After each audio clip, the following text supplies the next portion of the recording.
let's speak to someone who's been covering the relationships between prime ministers, royals and presidents for decades. He won't mind me saying that. As a broadcaster for the BBC, David Dimbleby has covered two monarchs and more than 24 prime ministers and presidents. And he recently made a BBC documentary examining the modern monarchy. Hello, David. Did I get those numbers right? Yeah, I think roughly. I mean, those two over there on the sofa, they seem quite OK about the King and Queen going to Washington. How do you feel about it? I couldn't disagree more. Why is that? We're dealing with a president who is a narcissist and a bully.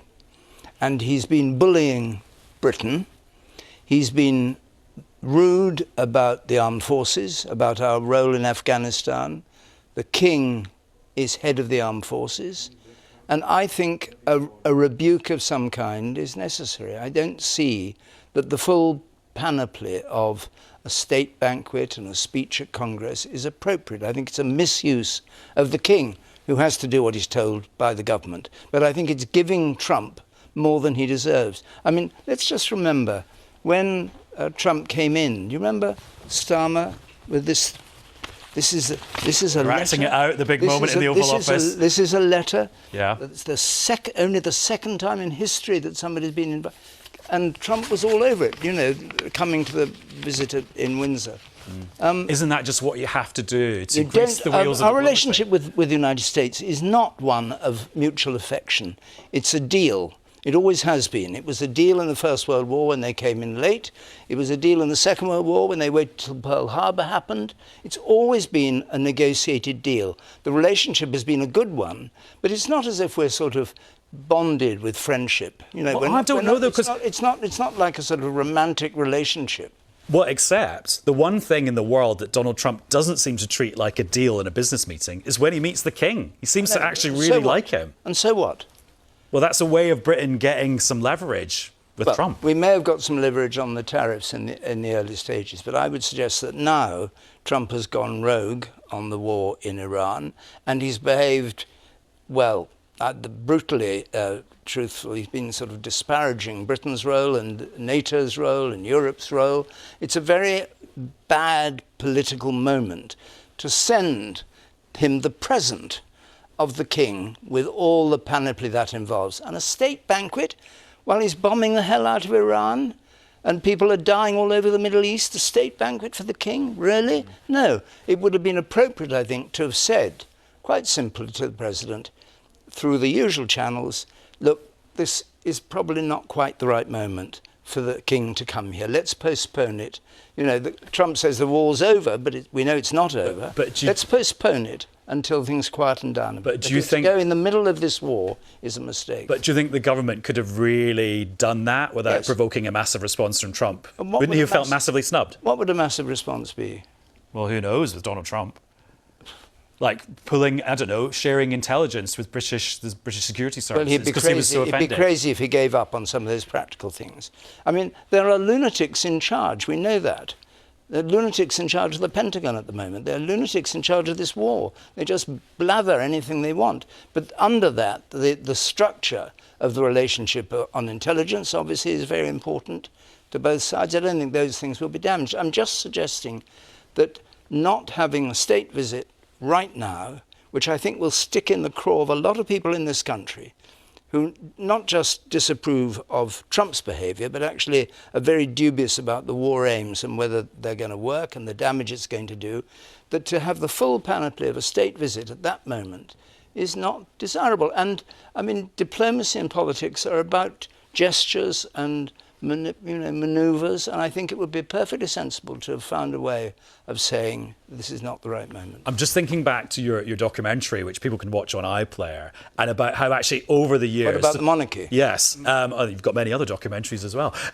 That support for the monarchy has gone down slowly over the decades. Do you think the King going and being seen with Donald Trump on the balcony of the Truman balcony of the White House will mean that his popularity takes another knock? I don't think it'll have any effect on his popularity, really, because I think everybody knows that he is the victim of government decisions. I mean, the Queen, for instance, let's not forget, the Queen had to actually have Ceausescu, one of the most odious dictators, from Romania on a state visit to Buckingham Palace, and she had to do it. She hid in the bushes to yes, avoid I him heard with a that. gun. She hid in the bushes. Is that true, that story? That the late Queen hid behind a bush? Yes. To avoid Ceausescu? Nothing we said was not checked and double-checked. Yeah. Everybody pored over it to make sure that it was accurate. No, she did hide in the bushes to get away from him. Not sure that's an option available to King Charles, is it? No. Well, he's told he's got to go to Washington. And poor man, he's got to go, you know. We started the programme with that. What's he going to say? What's he going to say to Congress? What's he going to say at the state banquet? Well, I suppose the address to Congress is maybe the easy bit, because that's a bipartisan thing. But let's see, we'll find out at the end of April. There'll be a lot of talk about a close relationship. What I'm saying also is that in reality, that's part true and it's part fiction, and the sentimental bit is fiction. The reality is there's a relationship when both sides need it and want it. It's not a love affair. We started the programme with that statement from the family of Virginia Giuffre, saying that they would urge the King to meet them and other survivors of Jeffrey Epstein. Does the King's brother, the former Prince Andrew, does that cast a shadow over this whole trip as well? Well, I shouldn't have thought to anybody sensible. No, it wouldn't. Brothers. Why not? Well, it's his brother, it's not him. That's not how the victims and the survivors see it. Well, they don't see the King as having covered up for his brother, do they? I think some of them might do. Well, as far as I know, he's said he thinks it's all appalling and he apologises for what happened. Not naming his brother because we know his brother has said he's not guilty of any of these things.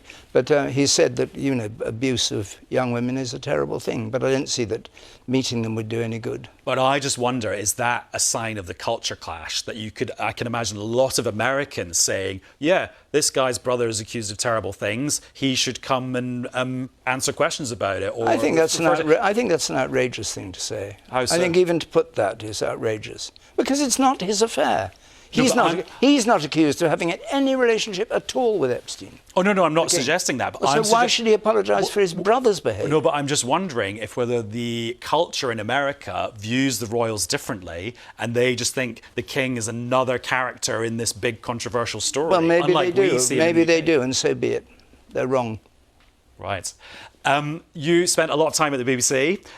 There's lots of BBC news stories this week. Has there ever been a week without BBC No, actually, now that I think about it, I don't think there is. But I've never.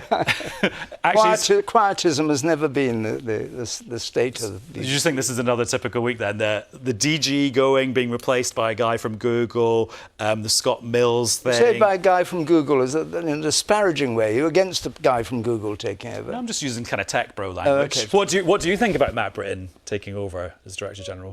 I don't know him, and I don't know. I mean, I do know what I think the problems are, which is that you have to deal with the whole social media, Netflix, and all that. That obviously is paramount. What worries me is the BBC, for instance, with this business of closing down the events department, which I've worked with for years, which covers state occasions, Trooping the Colour, Royal Jubilees, and it's a very small unit and devoted to doing that, and it's a difficult job. Apparently, suddenly, some bureaucrat has said, oh, we don't need that, and I think that's crazy. Why is that such a bad idea? Well, because it takes a lot of work behind the scenes. I mean, I've done countless. I've done the Cenotaph broadcast 25, 30 times. The work that goes on before that thing hits the air is done by a dedicated team who have to talk to all the detachments that are going to march past the Cenotaph. It takes 3 months to prepare for that. They go into Westminster Abbey, it takes a month to prepare. You deal with the House of Parliament for the state opening. It takes a long time. You have to have a group that can actually negotiate these things. You don't just go in and stick up a camera and say, oh, well, now we'll do a programme. It's not like that. And the BBC should know that. I mean, and I've asked how many people are actually on the full-time staff.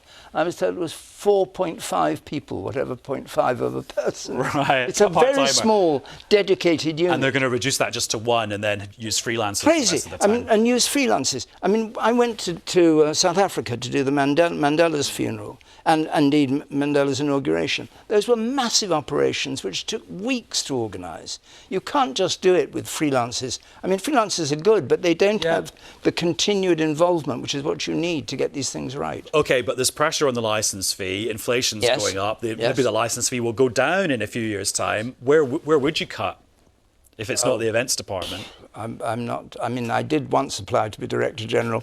I twice applied to be Chairman.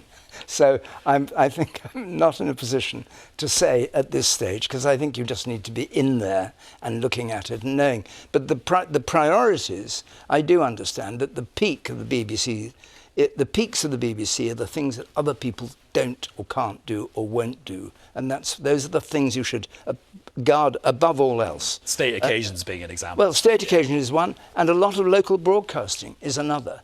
And the World Service is another. These are things that are unique, that, you know, for all the good things it does, ITV doesn't do, Netflix doesn't do, you know, Sky doesn't do.